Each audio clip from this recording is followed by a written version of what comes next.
ਉਹ ਮਾਂ ਜਿਹੜੀ ਆਈ ਨਾ ਉਹ ਸਹੀ ਚ ਕੀਤਾ, ਅੱਖਾਂ ਬੰਦ ਕਰ ਲਈਆਂ। ਉਹਨਾਂ ਇੱਕ ਦੇ ਉੱਤੇ ਤੇਲ ਚ ਸੱਟਿਆ, ਇੱਕ ਦੂਜੀ ਦੇ ਹੱਥ ਛੱਡਿਆ। ਉਹ ਆਂਦੀ ਮੈਨੂੰ ਮੁਸਲਮਾਨ ਕਰ ਲਓ ਤੇ ਮੈਨੂੰ ਮਾਰੋ ਨਾ।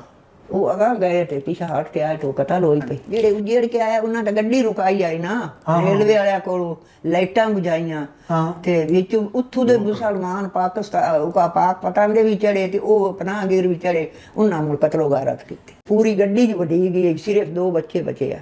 ਟਰੱਕ ਲਾ ਤੇ ਨਾ वो लाशां सारियां दरिया सटी। अच्छा, जल्दी से इस वीडियो में मैं आपको 2 ऐसे 1947 के वाक़या सुनाता हूँ जिनको देखकर आपकी रूह काँप उठेगी।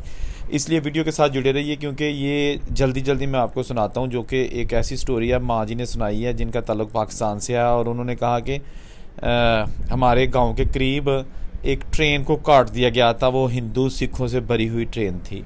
वाक़या कुछ यूँ हुआ कि जो मुसलमान इंडिया से आए पाकपतन वाली साइड पे, और उन्होंने आके स्टेशन मास्टर के दफ्तर पर काफ़ी एहतजाज किया कि हमने बहुत सारे लोगों को अपनी आंखों से मुसलमानों को कत्ल होते देखा है। सिखों ने, हिंदुओं ने हमें बहुत टॉर्चर किया है इंडिया में, और हम जान बचा कर यहाँ आए हैं, तो हमें बहुत गुस्सा है।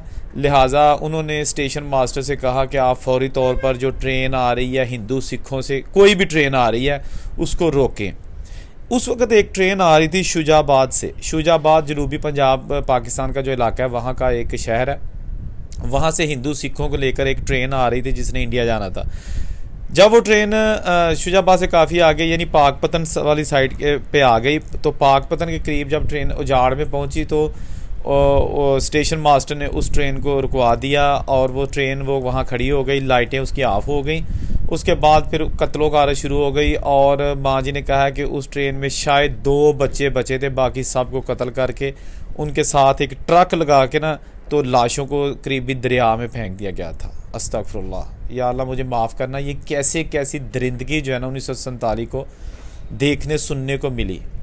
अच्छा जनाब, आप देखें कि क्या बीती होगी उस ट्रेन वालों पे जो कि पुरअमन तरीके से इंडिया जा रहे थे, या क्या बीती होगी उस मुस्लिम फैमिलीज़ पे जो पुरअमन तरीके से इंडिया से पाकिस्तान आ रही थी। दोनों तरफ से जुल्म किए गए, दोनों तरफ से जहालत की इंतहा देखने में आई।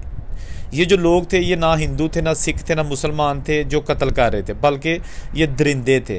क्योंकि हिंदू सिख मुस्लिम कोई भी मज़हब किसी ना हक को यानी किसी बेगुनाह को कत्ल करने का हुक्म नहीं देता। अगर कोई करता है ऐसा तो गलत करता है।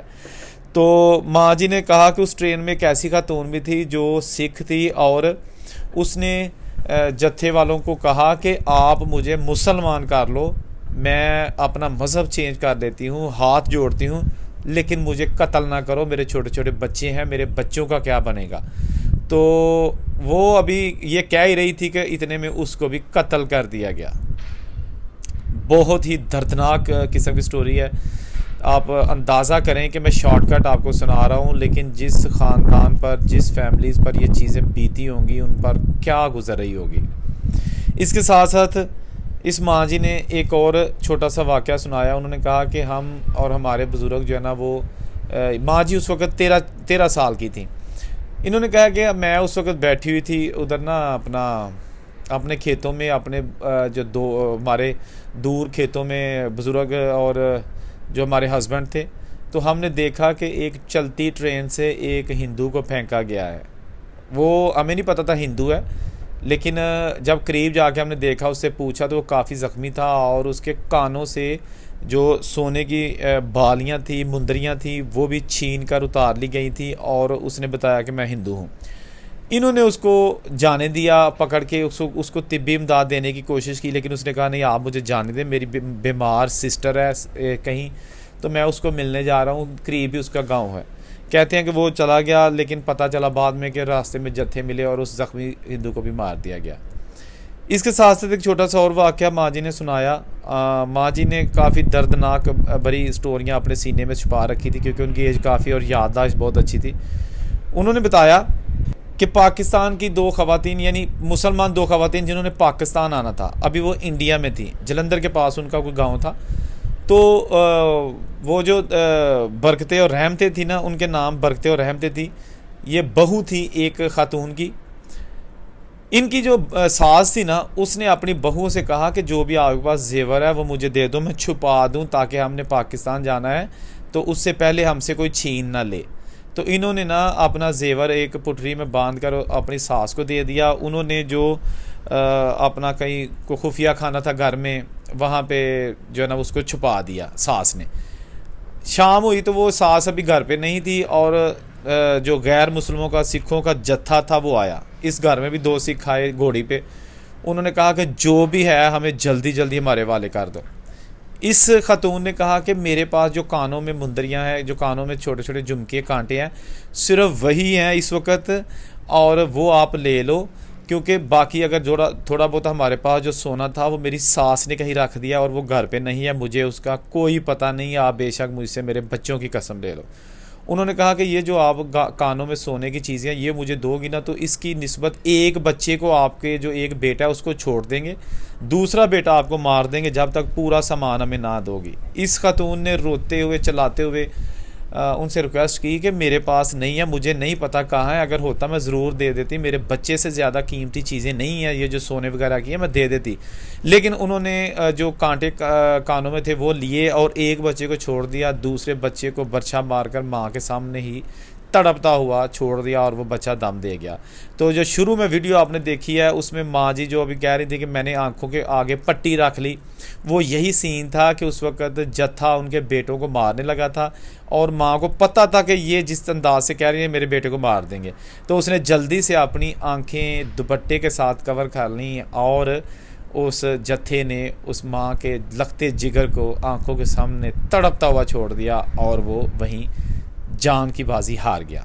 जब उसकी सास घर आई तो सास ने देखा कि सेहन में लाश पड़ी हुई है पोते की। या अल्लाह मुझे माफ़ करना, ये किस तरह का जो ना वाक़या रूनुमा हुआ था।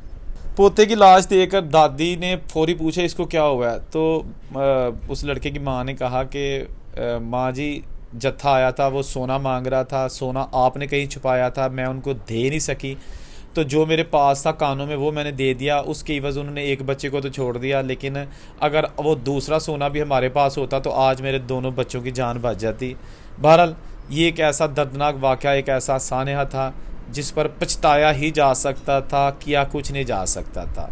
दोस्तों 1947 की यादें आपके साथ मैं रोज़ाना की बुनियाद पर शेयर करता हूँ। कुछ लोग ऐसे हैं जो कैमरे के सामने आके सब कुछ बताने के लिए तैयार होते हैं, कुछ ऐसे होते हैं कि वो कैमरे के सामने नहीं आना चाहते। फिर मैं उनकी स्टोरीज़ जो है ना कोशिश करता हूँ कि अपनी ज़ुबान में, यानी कि उन्हीं की जो बताई हुई स्टोरी है उन्हीं की ज़ुबानी, लेकिन मैं वो आपको सुना दूँ ताकि आपको पता चले कि 1947 की पार्टीशन में कितना दर्दनाक जो है ना वो सानहा रूनुमा हुआ, कितने नाहक लोगों की जानें गई, कितना माल सबाब लूटा गया और कितना जो है ना वो पाप कमाया गया। जहाँ रहें खुश रहें, अल्लाह ताला तमाम को अपनी हिफाजत में रखे। अल्लाह हाफिज़।